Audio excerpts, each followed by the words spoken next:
जी तो नमस्कार दोस्तों, कैसे हैं आप लोग। आशा नहीं पूरा विश्वास है कि आप लोग अच्छे होंगे, मस्त होंगे, स्वस्थ होंगे। आज हम लोग क्लास ट्वेल्थ के आज हम लोग क्लास ट्वेल्थ के पहला चैप्टर जो है जिसका नाम है विद्युत आवेश एवं विद्युत क्षेत्र यानी electric charge and electric field, जो कि क्लास ट्वेल्थ के फिजिक्स का एक चैप्टर है और उसका मतलब पहला चैप्टर का आज हम लोग टॉप 35 क्वेश्चन यानी जो MCQ मतलब मोस्ट इम्पोर्टेंट क्वेश्चन है, मोस्ट कलेक्शन क्वेश्चन, उसको आज हम लोग करने वाले हैं। पूरा इम्पोर्टेंट क्वेश्चन करने वाले हैं, तो आप लोग वीडियो को शुरू से लेकर अंत तक जरूर देखिए। अब आप लोग को एग्जाम बस कुछ ही दिन का समय रह गया है, तो अब आप लोग बिना समय को गवाए आराम से अपना तैयारी को करिए, ध्यान से देखिए, ठीक है। चलिए सवाल स्टार्ट करते हैं पहला सवाल के साथ। आप लोग सवाल को बताते चलेगा और जिसका जो आंसर मतलब कि सही आप जान रहे हैं उसको आप देते चलिएगा और लास्ट में आपको फाइनली आंसर बताना है कि आपने कितना सही किया है, ठीक है।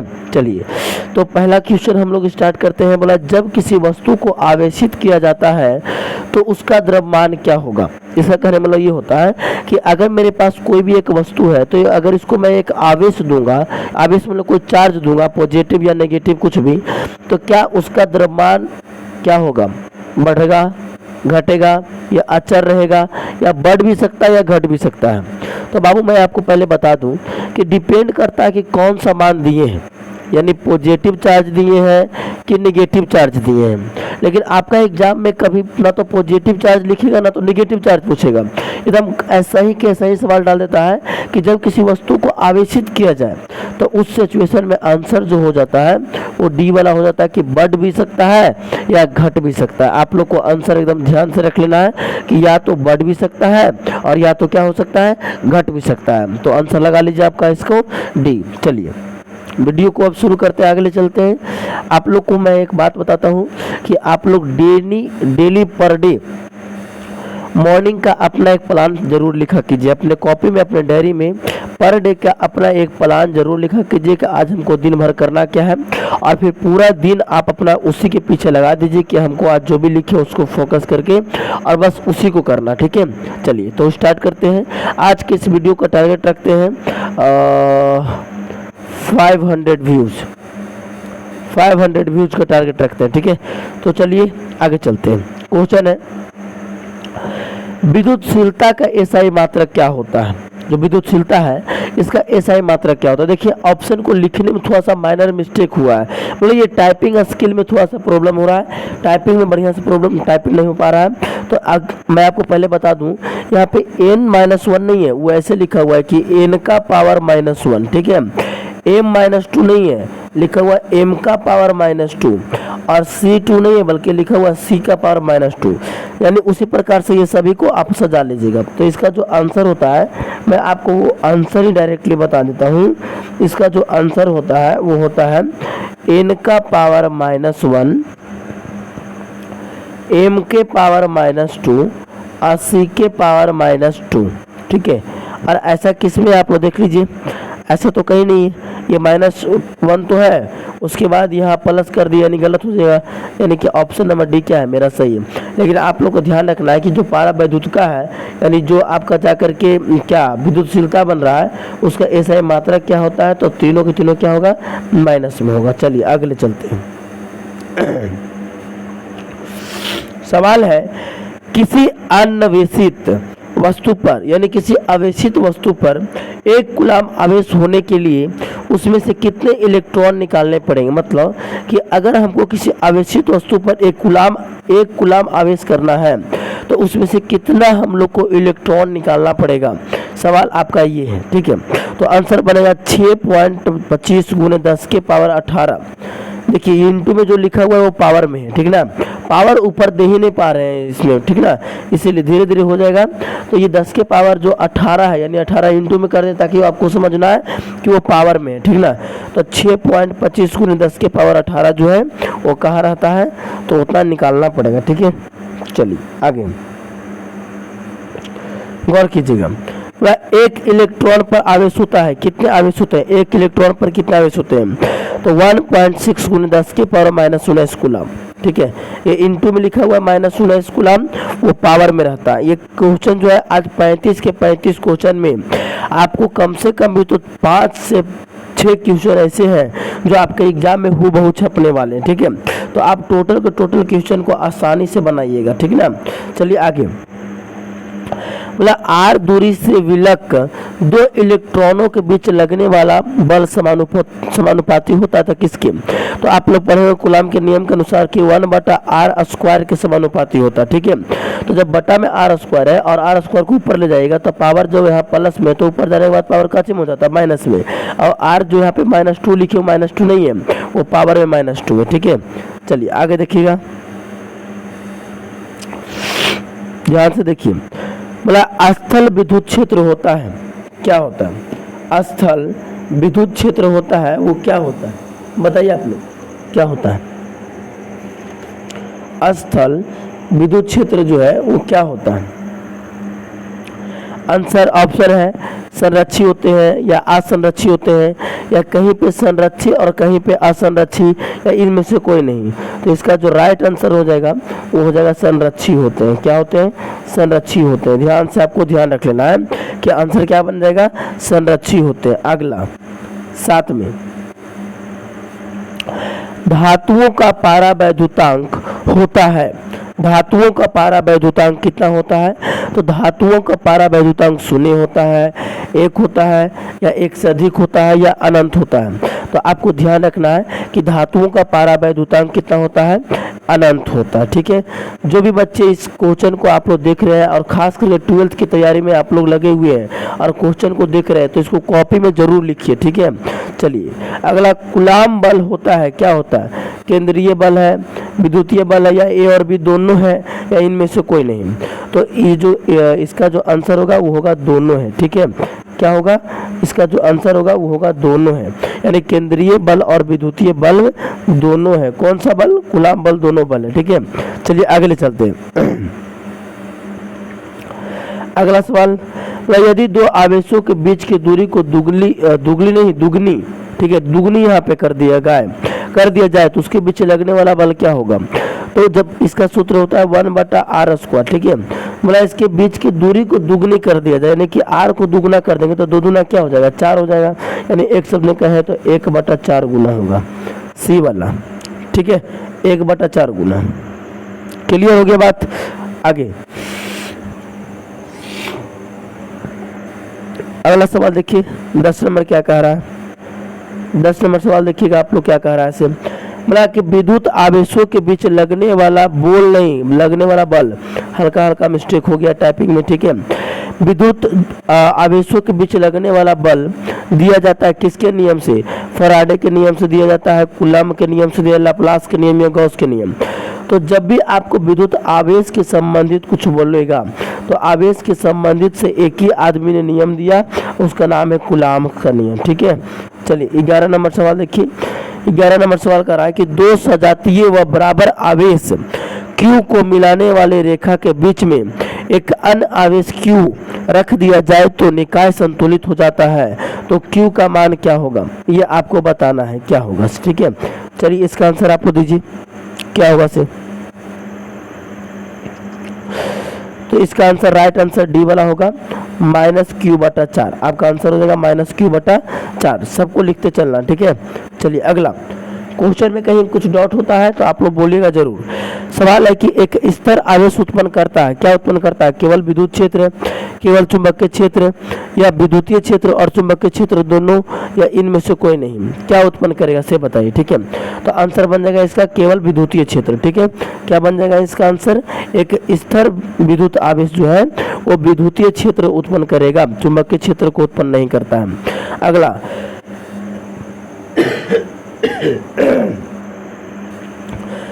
थोड़ा सा आवाज में प्रॉब्लम हो रहा है, थोड़ा सा तबीयत मेरा ठीक नहीं है इसीलिए। ठीक है, चलिए अगला देखिएगा।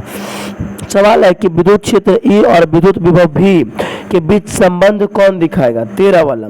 तो ये आंसर बन जाएगा माइनस का E = dV/dx। ठीक है, ये आपको ध्यान रखना है कि माइनस का E = dV/dx। अगला ये थोड़ा सा इम्पोर्टेंट क्वेश्चन है, बढ़िया से याद रखना, ठीक है। सवाल है कि साबुन के एक बुलबुले को जब आवेशित किया जाए तो उसका त्रिज्या क्या होगा। कि जब साबुन के बुलबुले को आवेशित किया जाए तो उसका त्रिज्या क्या हो जाता है, तो उसका त्रिज्या जो है वो बढ़ जाता है या घट जाता है या अपरिवर्तित रहता है या शून्य होता है, क्या होता है जल्दी बताइए। तो इसका राइट आंसर हो जाएगा बढ़ जाता है, ठीक है। चलिए आगे देखा जाए।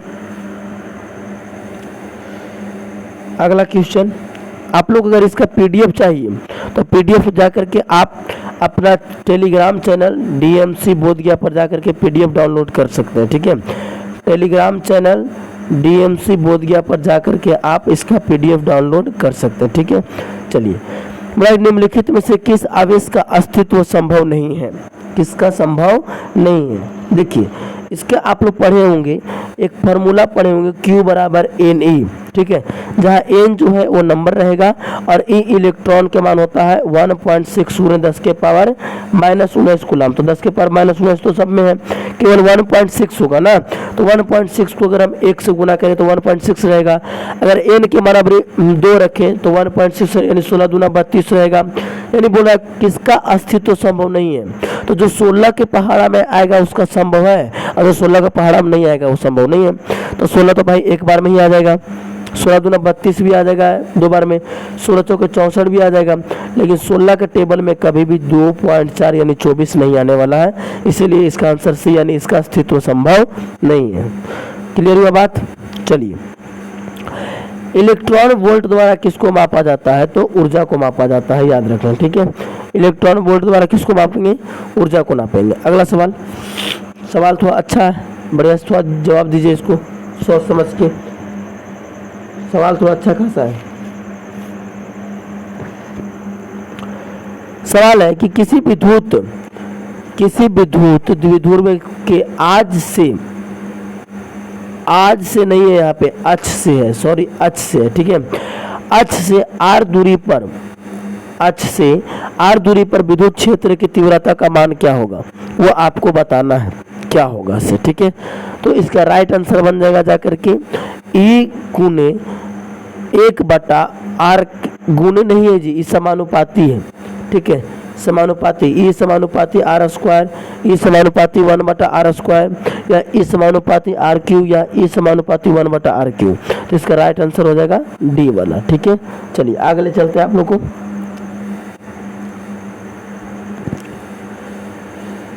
अगला क्वेश्चन ध्यान से देखिए, क्वेश्चन क्या कह रहा है, मतलब किसी आज चालक पदार्थ के गले को आवेश देने पर वह वितरित होता है, यानी किसी अक्ष, यहाँ पे क्या हो सकता था, किसी अचालक पदार्थ लिखना था हमको, ठीक है। यहाँ पे किसी अचालक पदार्थ, टाइपिंग मिस्टेक आज बहुत किया गया है, ठीक है। किसी अचालक, इसको अचालक कर लेना, ठीक है। किसी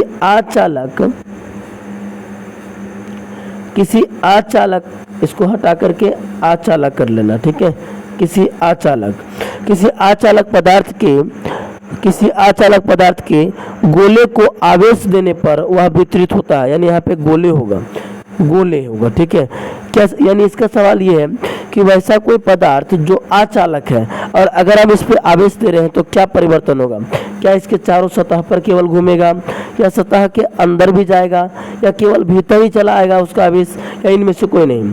तो अगर कोई ऐसा भी मेरे पास वस्तु है जो पूरी तरीके से क्या है, कोई ऐसा भी वस्तु है जो पूरी तरीके से अचालक है, मतलब उससे कभी आवेश कोई जा ही नहीं सकता है, तो जहाँ दीजिएगा भाई वहाँ के अलावा कहीं जाएगा ही नहीं, चालक रहेगा तभी सतह पर घूमेगा, यानी कहीं ना कहीं कह सकते हैं कि इनमें से कोई नहीं, इसका आंसर सही हो जाएगा, ठीक है। चलिए 19 का देखिए, ये अपसाइलन नोट है, अपसाइलन नोट ऐसे लिखा था लेकिन इसमें अपसाइलन नहीं मिल रहा था टाइपिंग बोर्ड में, इसीलिए पता नहीं कुछ दे दिए आचार पटर, ठीक है।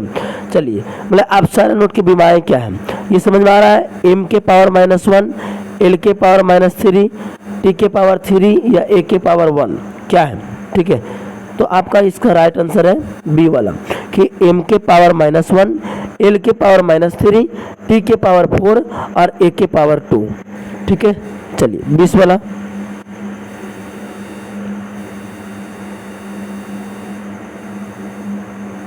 देखा जाए 20 वाला। 20 का सवाल है कि समरूप विद्युत क्षेत्र में एक इलेक्ट्रॉन और एक प्रोटॉन स्थित होते हैं तो उसके त्वरण का अनुपात क्या होगा? उसके त्वरण का अनुपात क्या होगा?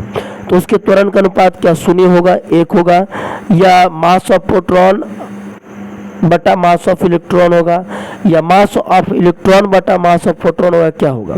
ठीक है, तो आप लोगों को बताना है इसका राइट आंसर हो जाएगा सी वाला कि मास ऑफ प्रोटॉन बटा मास ऑफ इलेक्ट्रॉन। ठीक है, यानी एमपी बटा एमई।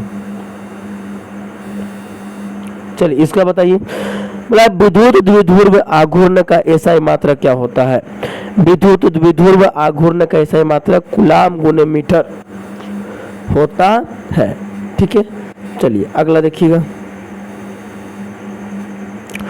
सवाल है कि जब एक पृथक्कृत चालक गोले को कुछ आवेश दिया जाता है तो इसका द्रव्यमान क्या होता है? ठीक है, क्या होगा, मतलब घटेगा, बढ़ेगा, अपरिवर्तित रहेगा या अनिश्चित रहेगा? तो इसका आंसर बनेगा कि सर क्या होगा, घटेगा। ठीक है, चलिए 23 देखिएगा। अच्छा सवाल, मोस्ट वीवीआई क्वेश्चन, इसको बढ़िया से याद रखना। ठीक है, तो किसी माध्यम के अपेक्षित पारावैद्युत किसके बराबर होता है?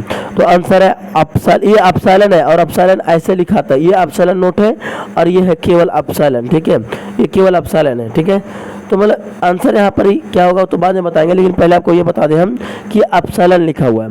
तो ऑप्शन बोल रहा है कि किसी माध्यम के अपेक्षित पारावैद्युतांक जो होता है किसके बराबर होता है? अपसाइलन बटा अपसाइलन नोट, या अपसाइलन गुने अपसाइलन नोट, या फिर अपसाइलन प्लस अपसाइलन नोट, या अपसाइलन माइनस अपसाइलन नोट, किसके बराबर होगा? तो आंसर मिल जाएगा अपसाइलन बटा अपसाइलन नोट के बराबर होता है। ठीक है, चलिए 24 देखिए। क्वेश्चन नंबर 24 बोल रहा है एक कूलाम आवेश बराबर डॉट डॉट डॉट ESU होता है। ESU का फुल फॉर्म होता है इलेक्ट्रोस्टैटिक यूनिट। ठीक है, क्या होता है? Electrostatic unit. ठीक है, यूनिट, ये USC का फुल फॉर्म होता है। तो कितना होगा इसका आंसर से बताना है।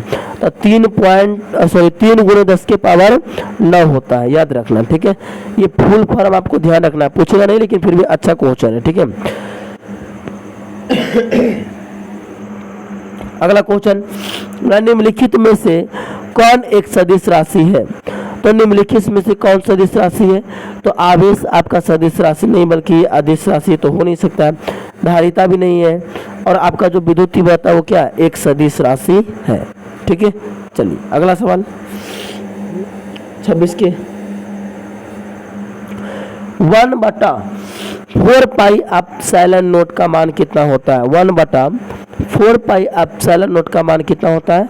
तो आंसर बन जाएगा 9 गुने 10 के पावर 9। आंसर याद रखना 9 गुने 10 के पावर 9। इसको लिख लेना कॉपी में, और इसको पर डे सुबह और शाम दोनों टाइम आपको देखना है। ठीक है, चलिए अगला देखा जाए। आवेश का बीमा क्या होता है? आवेश की बीमा क्या AT होगा, या LAT होगा, या AT के पावर -1 होगा, या AT के पावर -2 होगा? क्या होगा जल्दी बताइए। Answer is the right of A, केवल AT होगा। ठीक है, चलिए 28 में देखिए, एप्सिलॉन नोट का मान कितना होता है? Most important question, most important. ठीक है, कि एप्सिलॉन नोट का मान कितना होगा? तो सर 8.85 गुणे 10 के पावर -12, 8.85 गुणे 10 के पावर -12। 29 नंबर सवाल देखिए, बोला किसी आवेशित गोलीय खोखले चालक के भीतर विद्युत तीव्रता का मान होती है, कितना होती है? तो 29 का आपका राइट आंसर हो जाएगा जाकर के 0 होती है। कितना होता है? 0 होता है। अगला सवाल 30 का, बोला आवेश का पृष्ठ घनत्व होता है। आवेश का पृष्ठ घनत्व क्या होता है? तो Q/A होता है। आपका आंसर ध्यान रखना है, क्या होता है? Q/A होता है।